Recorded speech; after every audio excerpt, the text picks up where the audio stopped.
Bible గ్రంథంలో విమోచన అనే దానికి చాలా ప్రాముఖ్యత ఉంది.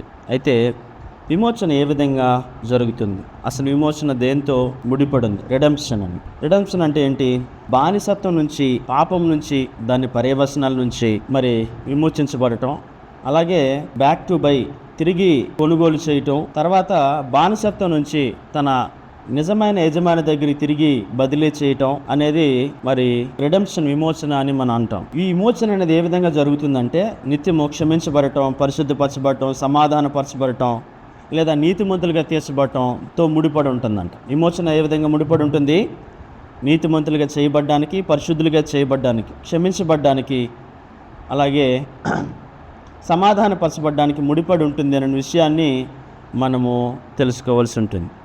అంతేకాదు, విమోచన జరగాలంటే ఖచ్చితంగా దానికి వెల అనేది చెల్లించాలంట. ఏం చెల్లించాలి? క్రయం అనేది చెల్లించాల్సి ఉంటుంది. అందుకని ప్రభు అయినటువంటి క్రీస్తు ఒక మాట వాడారు. విమోచన అనేది చాలా రకాలుగా ఉంది. బైబిల్ గ్రంథంలో చాలా రకాల విమోచనలు ఉన్నాయి. ఉదాహరణకి ఇప్పుడు ఇశ్రాయేలీయులు ఎక్కడి నుంచి విమోచించబడ్డారు? ఐగుప్తు నుంచి, ఫరో చేతిలో నుంచి, ఫరో యొక్క చేతి నుంచి, అలాగే ఐగుప్తు బానిసత్వం నుంచి దేవుని యొక్క బలిష్టమైన చేతి చేత వారు ఏమైనారు? విమోచించబడ్డారు. అలాగే మనం కూడా పాప బానిసత్వం నుంచి ఏమైనాము? ప్రభువైన క్రీస్తు చేత విమోచించబడుతూ వచ్చాము. అలాగే ఈ యొక్క శరీరం కూడా ఏమవుతుందంట? శరీరానికి కూడా రేపు ఏం జరగబోతుందంట? విమోచన అనేది జరుగుతుందంట. పునరుద్ధానంలో మనకున్న బలహీనతలన్నీ కూడా ఏమీ ఉండవు. ఈ శరీరము ఒకవేళ బలహీనమైనది కావచ్చు, అనారోగ్యమైనది కావచ్చు, ఒకవేళ అంగలోపం కలిగిందై ఉండొచ్చు, అంగహీనులై ఉండొచ్చు, గుడ్డివారు అవ్వచ్చు, కుంటివారు అవ్వచ్చు, మూగవారు అవ్వచ్చు, ఇలా వృద్ధాప్యం కావచ్చు.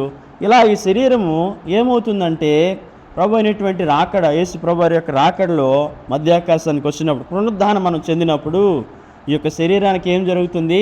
శాశ్వతమైనటువంటి విమోచన లభిస్తుంది అనేటువంటి విషయము మనం గమనించాలి. కాబట్టి పాత నిబంధనలో కొన్ని ప్రాయశ్చిత్తాలు జరిగాయి. ఆ విమోచన ఎలా ఉండిందంటే తాత్కాలికంగా ఉండేది. పాపం నుంచి ప్రాయశ్చిత్తం చేయటానికి తాత్కాలికమైన బలులు ఉండేవి అన్నమాట. అలాగే వారి కుటుంబాల్లో ఎవరైనా విమోచించబడాలి, వారి ఆస్తులు తిరిగి రావాలి, వారి వంశం నిలబడాలంటే వారి సమీపమైనటువంటి వ్యక్తులు మరి ఆ కుటుంబంలో ఉన్న వారిని వివాహం చేసుకోవాల్సి ఉంటుంది అనేది మనము రూతు, బోయాజు కథలో కూడా చూస్తూ ఉంటాం. ఇలా విమోచన చాలా రకాలుగా ఉంది. అయితే విమోచించేవాడు ఖచ్చితంగా ఉండాలి. విమోచన జరిగేటప్పుడల్లా ఏం జరుగుతుందంటే క్రయం చెల్లించాల్సి ఉంటుంది. అదేవిధంగా విమోచన జరగాలంటే టు బీ రిడీమ్డ్ ఏం జరగాలంట? క్షమించబడాలంట, నీతిమంతులుగా తీర్చబడాలి, పరిశుద్ధులుగా చేయబడాలి, సమాధానపరచబడాలి. ఇలా వీటన్నిటితో కూడా ఏమవుతుంది? విమోచన అనేది ముడిపడి ఉంది అనేటువంటి విషయాన్ని మనము గ్రహింపులోనికి రావాలి. చూడండి, రిడెంప్షన్ ఫ్రమ్ ఎన్స్లేవ్మెంట్ అంటే బానిసత్వం నుంచి ఇశ్రాయేలు విడుదల పొందారు. అది దేవుని యొక్క వాక్యంలో రాయబడుతూ వచ్చింది. నిర్గమకాండం 6వ అధ్యాయము 2-8 వచనాలు. 6వ వచనం నుంచి చదువుకుంది. 5 నుంచి. ఐగుప్తీయులు దాసత్వమునకు లోపరిచి ఉన్న ఇశ్రాయేలు మూలుగును విని నా నిబంధనను జ్ఞాపకం చేసుకొని ఉన్నాను.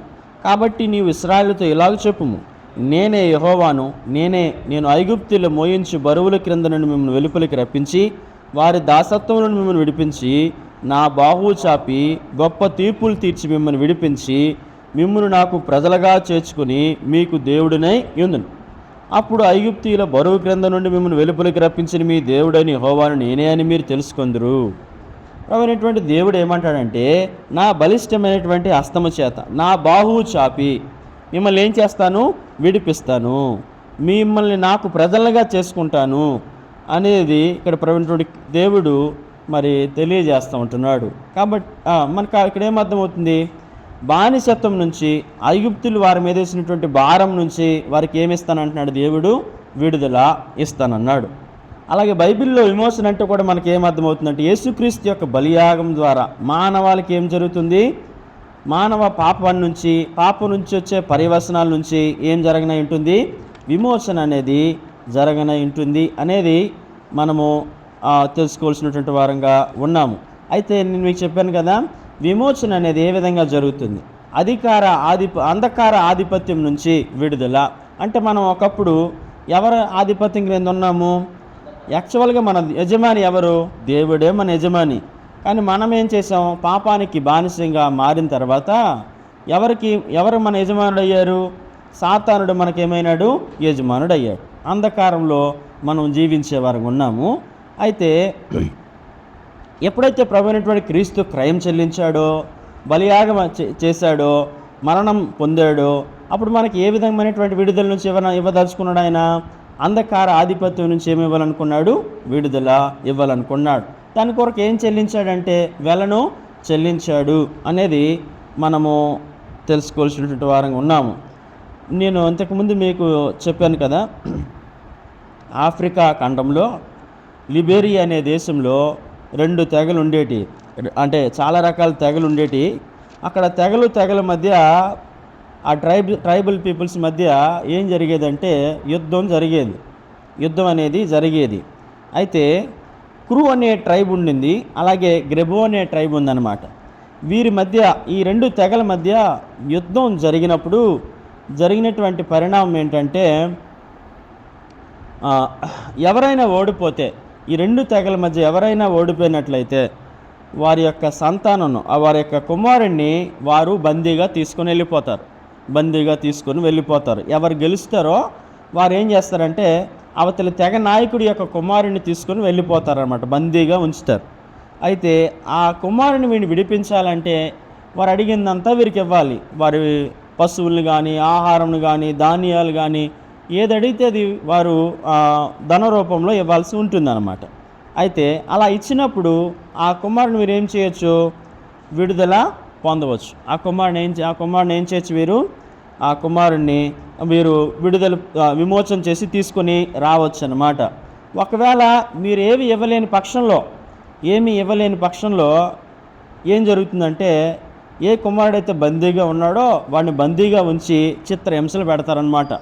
ఏం చేస్తారు? చిత్రహింసలు పెడతారు. ఇలాగే కొన్నిసార్లు యుద్ధం జరిగిందంట. ఏ ట్రైబ్స్ మధ్య? ఈ యొక్క గ్రెబో అలాగే క్రూ అనే ట్రైబ్స్ మధ్య, ఈ ట్రైబల్ పీపుల్ మధ్య ఏం జరిగిందంటే యుద్ధం జరిగిందంట. అయితే ఈ కబు అనే కుమారుణ్ణి ఆ తెగ నాయకుడు, క్రూ అనే తెగ నాయకుడు ఏం చేశాడంటే చాలాసార్లు విమోచించాడంట. కానీ ఆయనకి 16 ఏళ్ళు వచ్చినప్పుడు, కబు అనే వ్యక్తికి 16 ఏళ్ళు వచ్చినప్పుడు మళ్ళీ యుద్ధం జరిగితే వారికి ఓడిపోయినాడనమాట. ఈ కబూని వారు ఏం చేసినారు? ఈ గ్రెబో అనే తెగ నాయకుడు తీసుకుని వెళ్ళిపోయినాడు, బంధించాడు. తిరిగి ఆ కొడుకును విమోచించడానికి ఈయన దగ్గర ఏమీ లేవు. ఆ పశువులు అయిపోయినాయి, ఆస్తులు అన్నీ పోయినాయి. ఇంకా వీరికి ఇవ్వడానికి ఏ రకమైనటువంటి వారి దగ్గర ధనధాన్యాలు లేవు. అలాంటి సమయంలో ఈ కబు అనే కుర్రవాడిని భయంకరంగా ఒక చెట్టుకేదో కట్టేసి భయంకరంగా కొట్టి, లేకపోతే వేలాడదీసి ఇబ్బంది పెట్టి, గాయపరిచి చాలా భయంకరమైనటువంటి పరిస్థితిని అదికి అనుమతి చేశారనమాట. ఆ కుమారుని చాలా చిత్రహింసలు పెట్టారు. ఇలాంటి సందర్భంలో మరి ఈ తెగ నాయకుడు ఏమనుకున్నాడంటే, ఒకే ఒక్కడు ఉన్నాడు సంతానం, కబు అనేవాడు ఒకడే సంతానం. కాబట్టి ఈ తెగకు మరలా నాయకుడు అవ్వాలంటే ఆ సంతానాన్ని పోగొట్టుకుంటే అతనికి చాలా బాధ అనిపిస్తుంది. అందుకనే తన కుమార్తెని ఆ కొడుకుకు బదులుగా ఇచ్చేసి ఆ కుమారుని తీసుకొద్దామని ఆలోచన కలిగి ఉన్నాడు. కానీ ఈ విషయం ఎవరికి నచ్చలేదంటే, కబు అనే ఆ బాబుకి నచ్చలేదు ఆ కుమారుడు. ఎందుకంటే నేను ఇంత చిత్రహింసలు పడుతున్నాను, మరలా నా స్థానంలో నా చెల్లెలు ఇంత ఇబ్బంది పడ్డం నాకు ఇష్టం లేదు అని చెప్పి ఖచ్చితంగా తెలియజేశాడు అనమాట. అయితే ఇలా విమోచించలేని పరిస్థితుల్లో, కొడుకుని విమోచించలేనటువంటి పరిస్థితుల్లో తండ్రి ఎంతో బాధపడుతున్నటువంటి ఆ సమయంలో మరి కబు భయంకరమైన గాయాలతో నిండి ఉన్నప్పుడు ఒక వెలుగు అక్కడ వచ్చిందంట. ఎవరి మీదకి? కబు అనే వ్యక్తి మీదకి గొప్ప వెలుగు వచ్చిందండి. వచ్చి అప్పుడు వచ్చినప్పుడు చాలామంది చాలా దూరం వెళ్ళిపోయినారంట. ఎందుకంటే ఆ వెలుగులో గొప్ప స్వరం వినబడుతుంది. ఆ వెలుగుని తట్టుకోలేక చాలా మంది వెళ్ళిపోయినారంట. అయితే అక్కడ ఏం స్వరం వినబడుతుంది? కబు, నువ్వు కిందకి దిగిపో, నువ్వు పరిగెత్తుకొని వెళ్ళిపో అనే ఒక స్వరం వినిపించింది అనమాట. ఆయన గాయాలు వాటికవే మానిపోవటం జరిగింది. ఈ కబు అనే వ్యక్తి కిందకి దిగి పరిగెడతా ఉన్నాడు. పరిగెడతా కొన్ని వందల కిలోమీటర్లు పరిగెత్తాడు అనమాట. యాక్చువల్గా ఆ గాయాలతో పరిగెత్తడం అనేది సాధ్యం కాదు. కానీ దేవుడే అతనికి బలాన్ని ఇచ్చి ఉండొచ్చు. మరి అతడు ఆ బలం ద్వారా అతడు పరిగెత్తి ఉండవచ్చు. అలా పరిగెత్తుకొని వెళ్ళి ఎక్కడో ఫార్నర్స్ కాఫీ తోటను సాగు చేస్తున్నారనమాట. అక్కడికి వెళ్ళాడు. అయితే ఆ కాఫీ తోటలో ఈ కురు అనే తెగ చెందిన ఇంకొక వ్యక్తి పని చేస్తున్నాడు. అక్కడికి వెళ్ళి ఆల్రెడీ ఆయన ప్రభువుని నమ్ముకున్నాడు. అప్పుడు ఇలా జరిగింది, ఇలా పరిగెత్తుకుని వచ్చానంటే అన్నీ వివరించి ఆయనకి దేవుని గురించి చెప్పి మరి రక్షణ తీర్మానం చేసుకున్నాడు. కొద్ది రోజులకి ఈ యొక్క కబు అనే వ్యక్తి బాప్తిసం కూడా పొందాడు. ఆ తర్వాత అతడు అమెరికాకు వెళ్ళాడు, బైబిల్ కాలేజీలో జాయిన్ అయ్యాడు. ఇలా అనేక మందిని ప్రభావితం చేశాడు ప్రార్థన ద్వారా. వయసు తక్కువే కానీ అనేక మందిని ప్రార్థన ద్వారా, విశ్వాసం ద్వారా ప్రభావితం చేశాడు. అతని పేరే శామ్యుల్ మోరిస్. అతని పేరేంటి? కబు అనే వ్యక్తి ఏ విధంగా మారాడు? శామ్యుల్ మోరిస్గా మారాడు. అయితే మీకు ఇది ఎందుకు చెబుతా ఉన్నానంటే, ప్రభు అనేటువంటి దేవుడు కూడా మనల్ని విమోచించాలంటే ఏం చెల్లించాలంట? చెప్పండి, ఏం చెల్లించాలి? ఖచ్చితంగా క్రయం అనేది చెల్లించాలి. ఆ క్రయము చెల్లించాడు ప్రభు అనేటువంటి క్రీస్తు. చూడండి, మత్తయి సువార్త 20 అధ్యాయము 28 వచనం నుంచి చూస్తాం. అలాగే మనుష్య కుమారుడు పరిచారము చేయించుకున్నట్టుకు రాలేదు, కానీ పరిచారం చేయుటకును అనేకులకు ప్రతిగా విమోచన క్రయధనముగా తన ప్రాణం నిచ్చుటకును వచ్చినని చెప్పింది. దేవుడు నిన్ను ప్రేమిస్తే మన బానిసత్వం నుంచి మనకు విడుదల ఇవ్వటానికి, స్వేచ్ఛనివ్వటానికి, స్వాతంత్రం ఇవ్వటానికి ఏం చెల్లించాడు? చెప్పండి, ఏం చెల్లించాడు? విమోచన క్రయధనముగా, ర్యాన్సమ్ అంటే విమోచన క్రయధనాన్ని ఏం చేశాడు ఆయన? మన కొరకు చెల్లించాడు తన ప్రాణాన్ని. ఏంటి విమోచన క్రయధనం? ప్రభు అయినటువంటి క్రీస్తు యొక్క ప్రాణము. అక్కడ నేను రక్షించబడాలంటే వెల చెల్లించాడు. ఏంటి ఆ వెల అంటే, ప్రభు అయినటువంటి క్రీస్తు తన ప్రాణాన్ని పెట్టాల్సి వచ్చింది. తన ప్రాణాన్ని మన కోసం వెలగా చెల్లించాడు. ఎవరు? ప్రభు అయినటువంటి క్రీస్తు. మనం అంధకారంలో నుంచి విడుదల పొందడానికి, అంధకార సంబంధమైనటువంటి ఆధిపత్యం నుంచి విడుదల పొందడానికి, తిరిగి మన నిజమైనటువంటి యజమానుడి దగ్గరికి, మన నిజమైనటువంటి తండ్రి యొద్దకు, మన పరిశుద్ధుడైనటువంటి దేవుని యొద్దకు తిరిగి సమాధానపరచబడ్డానికి, క్షమించబడ్డానికి, పరిశుద్ధులుగా చేయబడ్డానికి, నీతిమంతులుగా చేయబడ్డానికి మన కోసం క్రయం చెల్లించాడు. అందుకనే చెబుతున్నాను, విమోచన జరిగేటప్పుడు ఏం జరగాలి? చూడండి, మనల్ని క్షమించబడాలంటే, నీతిమంతులుగా చేయబడాలంటే, పరిశుద్ధులుగా మనం అవ్వాలంటే, నీతిమంతులుగా, అలాగే మనం ప్రభు అయినటువంటి దేవునితో సమాధానపరచబడాలంటే ఖచ్చితంగా విమోచన క్రయధనం చెల్లించబడాలి, వెల చెల్లించబడాలి. ఆ వెల ప్రభు అయినటువంటి క్రీస్తు యొక్క ప్రాణము అనేటువంటి సత్యం మనం ఏం చేయాలి? గ్రహించాలి. కాబట్టి ఈ సత్యాన్ని మనం ఏం చేయాలంటే గ్రహించాల్సినటువంటి వారంగా ఉన్నాము. చూడండి, కొలస్సీలకు రాసిన మొదటి పత్రిక 1వ అధ్యాయము 13-14 వచనాలు. ఆయన మనలను అంధకార సంబంధమైన అధికారుల నుండి విడుదల చేసి తాను ప్రేమించిన తన కుమారుని యొక్క రాజ్య నివాసునిగా చేసినాం. ఆ కుమారుని యందు మనకి విమోచనము అనగా పాపక్షమాపణ కలుగుచున్నది. చూడండి, ఆ కుమారుని మనకి ఏం కలిగింది? విమోచన. ఈ విమోచన ఎలాంటిదంటే శాశ్వతమైనది. చెప్పండి, ఎలాంటిది? శాశ్వతమైనది. చాలామంది ప్రభు అయినటువంటి దేవుని ఎదుకు ఏ విధంగా వస్తారంటే, దేని కొరకు వస్తారంటే భూ సంబంధంగా తాత్కాలికంగా ఉండే కొన్ని సంగతుల నుంచి వారు విడుదల పొందాలని వస్తారనమాట. ఉదాహరణకి వారి జీవితాల్లో ఎప్పటి నుంచో మరి అప్పుల బారిన పడి ఉండవచ్చు. అప్పుల నుంచి విడుదల పొందడానికి దేవుని సహాయాన్ని కోరుకోవడానికి వస్తారు. లేదా తీవ్రమైనటువంటి అనారోగ్యం వారి జీవితాల్లో ఉండి ఉండవచ్చు. ఆ యొక్క అనారోగ్యం నుంచి విడుదల పొందడానికి ఎక్కడికి వస్తారు? ప్రభు యొద్దకు వస్తారు. అలాగే వారికి గర్భఫలం లేకపోవచ్చు, వివాహం జరిగి ఉండకపోవచ్చు, లేకపోతే వారి భూ ఆక్రమణ జరిగి ఉండవచ్చు, ఇలా వారి ఆస్తిని ఇంకొకరు లాక్కొని ఉండవచ్చు. ఇలాంటి సందర్భంలో తిరిగి వారి ఆస్తిని పొందడానికి, తిరిగి వారి భూమిని సంపాదించుకోవడానికి, వారి అప్పుల బారి నుంచి తప్పించబడడానికి, లేదా వివాహం జరగడం కొరకు, లేదా గర్భఫలం కొరకు, తాత్కాలికమైనటువంటి లేదా వారికి ఆహారం కొరకు, ఆరోగ్యం కొరకు, ఇలాంటి వాటి కొరకు ఏం చేస్తారంటే వారు అనేకులు ప్రభు యొద్దకు వస్తారు. కానీ శాశ్వతంగా పాపపు బానిసత్వం నుంచి విడుదల పొందడానికి అనేకులు ఇష్టపడరు. బానిసత్వం అంటే ఏంటంటే, మనం దేనికైతే ఎడిక్షన్ అయిపోయినామో, ఉదాహరణకి పాపాను ఏదైనా కావచ్చు, సిగరెట్టు, మందు, వ్యభిచారం, సినిమా, సీరియలు, అబద్ధము, ఇలా ఏదైనా కావచ్చు, హత్యలు, దోపిడీలు, అక్రమాలు, లంచము, అవినీతి, ఇలా ఏదైనా కావచ్చు. ఇలా వాటి నుంచి విడుదల పొందడానికి, లేదా అసూయ, కలహము, మోసము, ద్వేషము, ఇలా మన జీవితాలు ఏదైనా నాటుకొని ఉండవచ్చు. వాటిని మనం పదే పదే చేస్తున్నాం అనుకోండి, కంట్రోల్ లేకుండా మనం ఎంత మానేద్దాం అనుకున్నా మానేయకుండా పదే పదే చేస్తున్నాం అనుకోండి, దాన్నే అంటారు బానిసత్వం అని. దాన్ని ఏమంటారు? బానిసత్వం అంటారు. సరే, మరి ఈ బానిసత్వం నుంచి మనం ఎలా విడుదల పొందగలము చెప్పండి. క్రీస్తు యొక్క ఆత్మ ఎక్కడ ఉండునో అక్కడ ఏముంటుంది చెప్పండి? స్వాతంత్రం ఉంటుంది. చెప్పండి, ఏముంటుంది?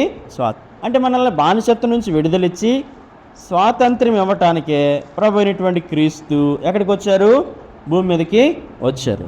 కాబట్టి మనల్ని విడిపించాలన్నదే దేవుని యొక్క ఉద్దేశము. అది శాశ్వతంగా విడిపించాలన్నది ఆయన యొక్క గొప్ప ఉద్దేశమైనటువంటి సంగతిని మనం గమనించాల్సినటువంటి వారంగా ఉన్నాము. మనల్ని ఏ విధంగా విడిపించాలనుకున్నాడు ఆయన? చూడండి, ధర్మశాస్త్రం ఏం చేయజాలకపోయిందో అది ప్రభు అయినటువంటి క్రీస్తు ఏం చేశాడు? చేశాడు. ఎట్లనగా, ఎందుకంటే ధర్మశాస్త్రం పాపం అనగా ఏంటో చెబుతుంది, కానీ పాపం నుంచి విడుదల ధర్మశాస్త్రం ఇవ్వలేదు. అయితే ఎవరిచ్చారు విడుదల? గలతీ పత్రిక 3వ అధ్యాయము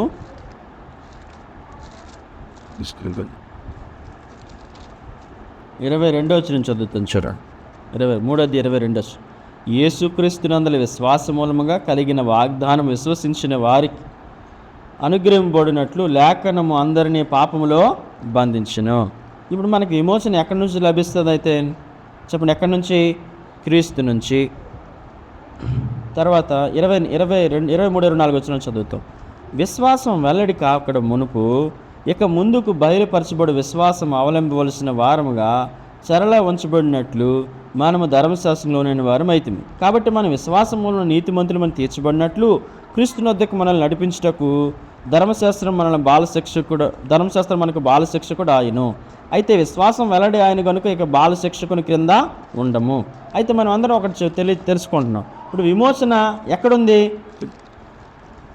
విమోచన క్రీస్తులో ఉంది. అది చాలామంది ఏమంటారంటే, మరి ఎందుకంటే నరకానికి వెళ్తారు? చాలామంది మంచి వాళ్ళు కూడా భూమి మీద ఉన్నారు కదా, ధర్మ కార్యాలు చేసిన వారు ఉంటారు, కొంచెం మంచి పనులు చేసేవారు ఉంటారు.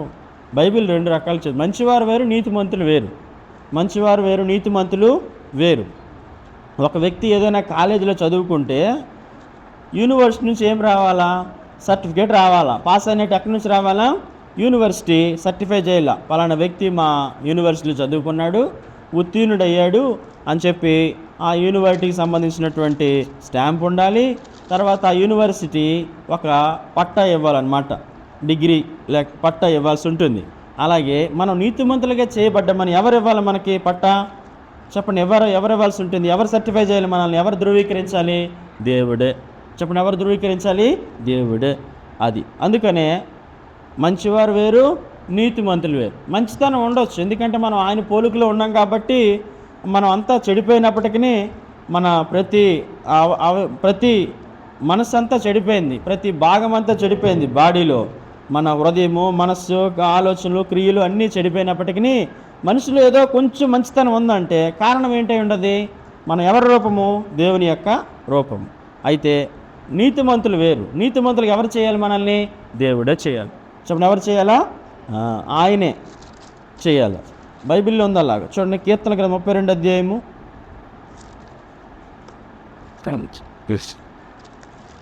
తన అతిక్రమలకు పరిహారం నొందినవాడు, తన పాపమునకు ప్రాయశ్చిత్తం నొందినవాడు ధన్యుడు. యెహోవా చేత నిర్దోషి అని ఎంచబడినవాడు, ఆత్మలో కపటం లేనివాడు ధన్యుడు.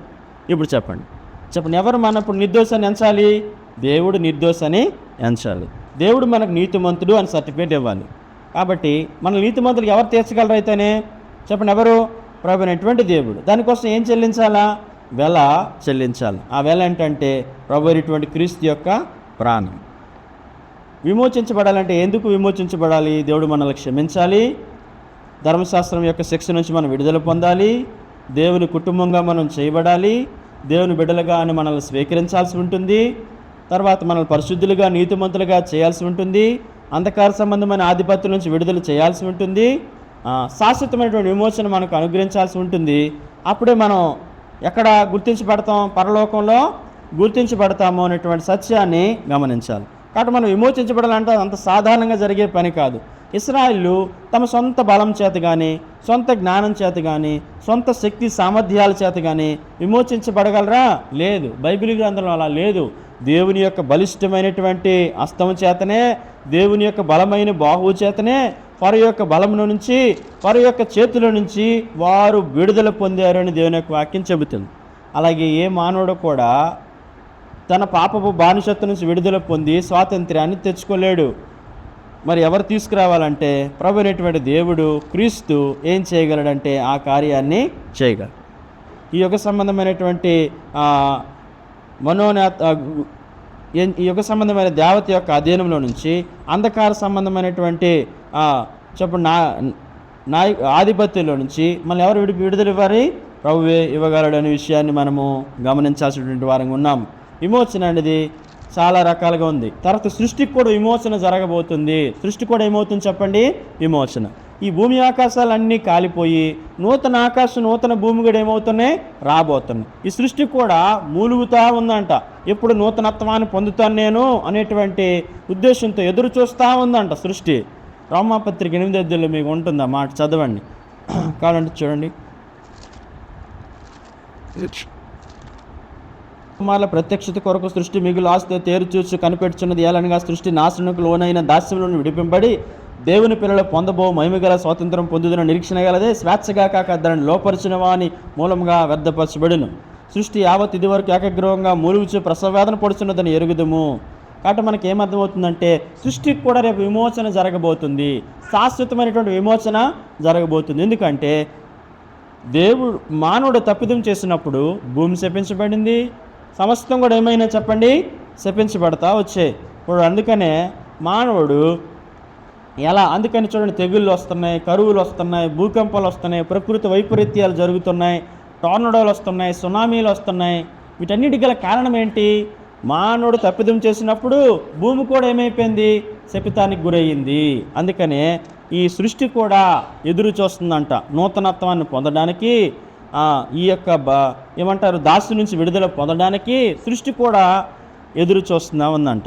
అలాగే మన బలహీనమైనటువంటి శరీరం కూడా శాశ్వతమైనటువంటి విమోచనం పొంది మన ఈ శరీరం ప్రభువైనటువంటి మరి క్రీస్తు ప్రత్యక్షమైనప్పుడు మహిమ శరీరం మనం ధరించబోతున్నాం.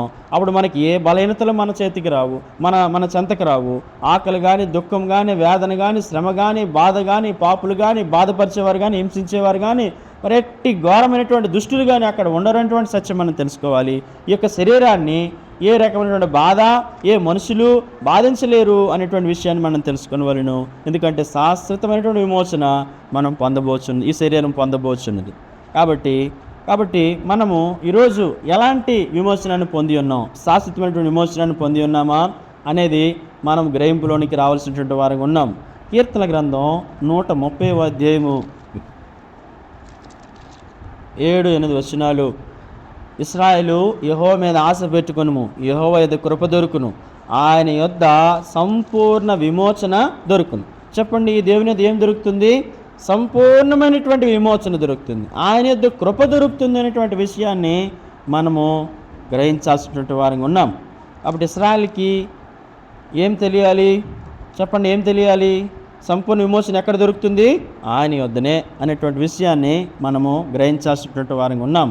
ఇశ్రాయేల్ ఇంకా ధర్మశాస్త్రం, చాలామంది ధర్మశాస్త్రం యొక్క అధ్యయనంలోనే ఉన్నారు, ఇంకా రక్షణ లేని వారిగానే ఉన్నారు, ఇంకా అనేకులు వారు ఇంకా విమోచించబడలేదు అనేది మనం తెలుసు. ఇంకా పాత నిబంధన సంబంధించినటువంటి బలులు ఆదిలోనే ఉన్నారు, వాళ్ళు ఇంకా రక్షించబడలేదని పౌలు గారే చెప్పారు, అప్పట్లోనే చెప్పారు.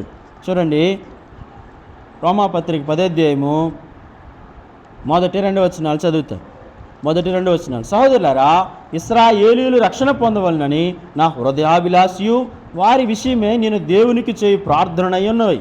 వారు దేవుని యందు ఆసక్తి గల వారిని గురించి సాక్ష్యం ఇచ్చున్నాను. ఆయనను వారి ఆసక్తి జ్ఞానానుసారమైనది కాదు. 3వ వచనం. ఏలనగా వారు దేవుని నీతిని ఎరుగుక తమ స్వనీతిని స్థాపింప బూనుకొనుచు దేవుని నీతికి లోబడలేదు. విశ్వసించు ప్రతివానికి నీతి కలుగుటికే క్రీస్తు ధర్మశాస్త్రం ఒక సమాప్తి అయి ఉన్నాడు. ధర్మశాస్త్రం మూలముగా నీతిని నెరవేర్చేవాడు దాని వల్లనే జీవించని మోసే వ్రాయిచున్నాడు.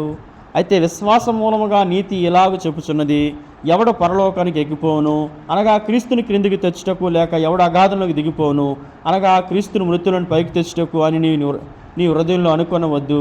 కాబట్టి ఇక్కడ మనకి ఏం తెలియజేస్తుంది? 8వ వచనం అదేం చెప్తున్నది? వాక్యం నీ యొద్దను నీ నోటను హృదయంలోనూ ఉన్నది, అది మేము ప్రకటించే విశ్వాస వాక్యమే. వాళ్ళు ఏంటంటే స్వనీతిని స్థాపింపగోరుచున్నారంట. ఎవరు? ఇశ్రాయేలీయులు. వారి సొంత బలులు, ధర్మశాస్త్ర సంబంధమైనటువంటి బలులు, వారి స్వనీతి, వారిని ఏం చేయలేదు? నీతిమంతులుగా చేయలేదు, రక్షణలోనికి తీసుకొని రాలేదు, శాశ్వతమైన విమోచన వారు పొందలేరు, దేవుని యొక్క రాజ్యాన్ని వారు చూడలేరు అనేటువంటి సత్యాన్ని మనము గ్రహించాల్సినటువంటి వారంగా ఉన్నాము. అయితే ఈరోజు మనము ఏ రకమైనటువంటి విమోచన పొంది ఉన్నాము? శాశ్వతమైనటువంటి విమోచన పొంది ఉన్నాము. చెప్పండి, ఎలాంటి విమోచన పొంది ఉన్నాము? శాశ్వతమైనటువంటి విమోచన. ఈ సృష్టి మరి ఆదాము ఏదైతే తప్పిపోయినాడో, ఆదాముని బట్టి ఏ విధంగా మనుషుడు శపించబడినాడో, పాపంలోకి ప్రవేశించినాడో, పాపం యొక్క పర్యవసనాలు భరిస్తున్నాడో, పాపం నుంచి వచ్చే పర్యవసనాల నుంచి విడుదల ఇవ్వటమే కాకుండా, మన శరీరానికి విమోచన కలిగించడమే కాకుండా, ఈ సృష్టికి విడుదల కలిగించడమే కాకుండా, శాశ్వతంగా మనం దేవుని యొక్క సన్నిధిలో ఏ లోపము లేని శరీరంతో, మహిమ శరీరంతో ఆ జీవం కలిగిన దేవుణ్ణి మనం ఆరాధించబోతున్నాం.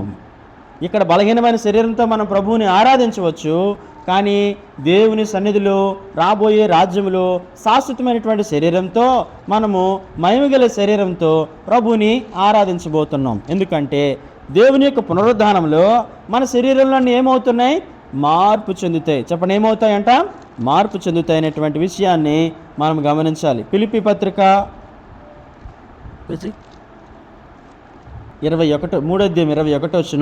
3:21 సమస్తమును తనకు లోపరుచుకున్న జాలనే శక్తిని బట్టి ఆయన మన దీన శరీరమును తన మహిమగల శరీరమునకు సమరూపం గలదానిగా మార్చును.